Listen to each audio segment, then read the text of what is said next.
এই সুন্দর মুখের মধ্যে কি সুন্দর কালো কালো দাড়ি দিল আমার মালিক।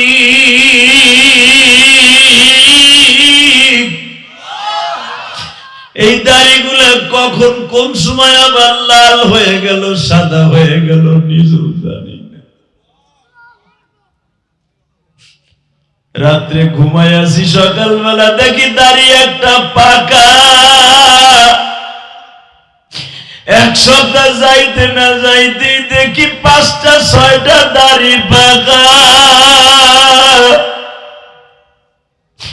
১ বছর যাইতে না যাইতে দেখি শরীরের অর্ধেক দাড়ি পাকা। ২০২৩ সালেও দেখলাম দাড়িগুলা কাঁচা। ২৪ সালের জুলাই মাসে আসিয়া দেখি দাড়িগুলা পাকা। ২৫ সালের জানুয়ারিতে দেখি দাড়িগুলা ১২ আনি পাকা। বাজান এই দাড়িটা কে পাকায়, কিভাবে পাকে আমি নিজেও জানি না। বাজান যখন বোঝা গেছে কে পাকায়, কেমনে পাকে, আমি নিজেও বলতে পারি না। হায়াতে জিন্দেগি এইভাবে শেষ হয়ে যাইতেছে, কে শেষ করতেছে এটাও জানি না গো মালিক।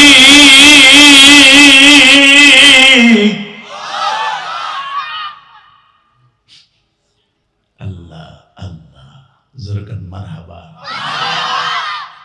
কত খাসির গোশত, গরুর গোশত সবাই সবাই ফিনিশ করে ফেলাইছে হাড্ডি গুলারে, তাই না বাবা? হঠাৎ করে সকালবেলা একদিন খাসির গুড় দিয়ে রুটি খাইতে গেছি, হাড্ডি চাবানি দিছে, দেখে দাঁতটা মাড়ির থেকে খসে পড়ে গেছে। যায় না বাবা? একবারও কি চিন্তা করছে যেই মাড়ি দিয়ে হাড্ডি চাবাই খাইছেন সেই মাড়ির ধারণ ক্ষমতা নাই? কে করলো বাবা? একটু চিন্তা করে না কলিজার বাবা আমার, ও আমার কলিজার যুবক, একটু চিন্তা কর না ভাই। তুই যদি এই চিন্তাটা করস, জীবনে তুই পাপের কাজ করবি না,